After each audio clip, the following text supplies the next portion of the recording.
नमस्कार. तर हे बघा, आज आपण कांदा खोबऱ्याचा मसाल्याची तयारी करणार आहोत. तर मी 4-5 कांदे घेतलेत. ते हे मी चिरून घेतलेत उभे. आणि हे अर्धी वाटी खोबरं, आलं आणि लसूण 10-20 पाकळ्या आणि हे गरम मसाला थोडा घेतला. तर आपण हे छानपैकी जाड कढईमध्ये भाजून घेऊया. पहिला आपण खोबरं भाजणार आहोत. तर हा कांदा खोबऱ्याचा मसाला करून ठेवला ना, तर आपण कोणत्याही वेळेला मटकीची रस्सा भाजी म्हणा किंवा हरभऱ्याची आमटी त्यात थोडा थोडा हा टाकू शकतो. म्हणजे आपली घाई होत नाही की त्या टायमाला मग हा वाटून याला बिन पाणी लावता ह्याला वाटायचा चांगला भाजून. मग हा मसाला खूप दिवस टिकतो. तर आपलं हे 1 हप्त्याला बराबर होतो आमचा मसाला. तर मी मध्ये आधी उसळीची भाजी किंवा आमटी पावट्याची घेवड्याची तर त्या टायमाला मी वापरते. तर चला आपण हा भाजून घेऊया. तर आपण हे खोबरं घेऊया. हे करपवायचा नाही मसाला, सारखा हलवत ह्याला एकदम लाल कलर थोडा येस्तोवर भाजायचा. त्यात मोठे मोठे तुकडे थोडे का आलेत कारण ते माझ्याकडं शिल्लक होतं बारीक बारीक तुकडे झालेले, म्हणून मी तो पण घेतला ह्याच्यामध्ये. ते बघा आपलं खोबरं छान भाजलं गेले. आणि आता हा आपण गरम मसाला टाकू. हा पण भाजून घेणार आहोत. तुम्ही वल्ल खोबरंसुद्धा घेऊ शकता, पण काही काही जागी आता कोकणात मालवणात मुंबईला वल्ल खोबरंच वापरतात. पण आपल्याकडे जर सुक्कं खोबरं असेल तर त्याचं पण मी आता हे सुक्कंच घेतलं आहे. उलट सुक्कं खोबऱ्याने आहे ना आपल्या भाजीला तरी खूप छान येते आणि मसाला पण खराब व्हायची शक्यता कमी असते.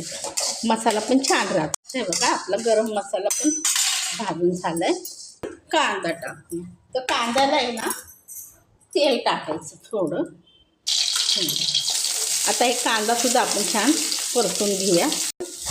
आपला कांदा भाजत आला आहे. हे प्रकाशामुळे इथं होतं. तर आपण त्याच्यामध्येच हे आलं आणि लसूण हा पण भाजून घेणार आहोत छान. हे बघा आपल्या कांद्याला चांगला लाल कलर आला आहे. तर आता आपण ह्याच्यामध्ये हा भाजलेला खोबरं वगैरे सगळं टाकणार आहोत. आणि आपण 1 मिनिट ह्याला छान भाजून देऊया. आपला मसाला सगळा भाजून झाला एकदम तेलात.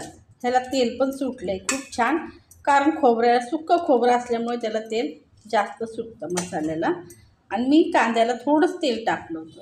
तर हे बघा आपला मसाला एकदम छान भाजून रेडी झाला आहे. आता आपण हा बिन पाणी टाकता थोडा थोडा मिक्सरमध्ये वाटणार आहोत. ते बघा मी हे थोडं थोडं मिक्सरमध्ये हे सगळं मिसळून टाकलं ना म्हणजे मग मसाला चांगला वाटला जातो. बघा अशा प्रकारे आपला मसाला हे बघा छान बारीक करायचा, पण ह्याला उशीर लागतो पण छान बारीक होतो. वाटून झालं आहे. आता हा असा थोडा ह्याला परतून घ्यायचा. म्हणजे ह्यात जर पाणी जर असेल थोडं तर आपण मसाला वाटताना उगाच थोडं टाकलं तर ते पाणी ह्याच्यात राहू नये म्हणून थोडं तेल टाकायचं.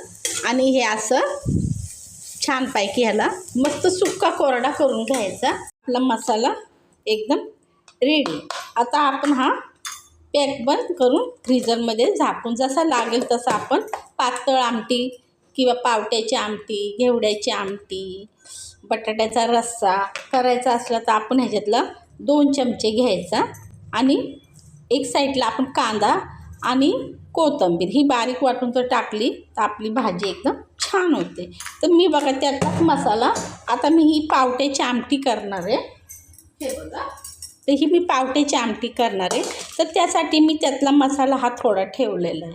तर आता मी बघा पावट्याच्या आमटीसाठी हाच मसाला वापरणार आहे, म्हणून मी थोडा मिक्सरच्या भांड्यातच ठेवला आहे. आणि हा मी फ्रीजमध्ये ठेवणार आहे, जसं लागेल तसं वापरणार आहे. तर ही रेसिपी तुम्हाला कशी वाटली ते नक्की सांगा. बाय.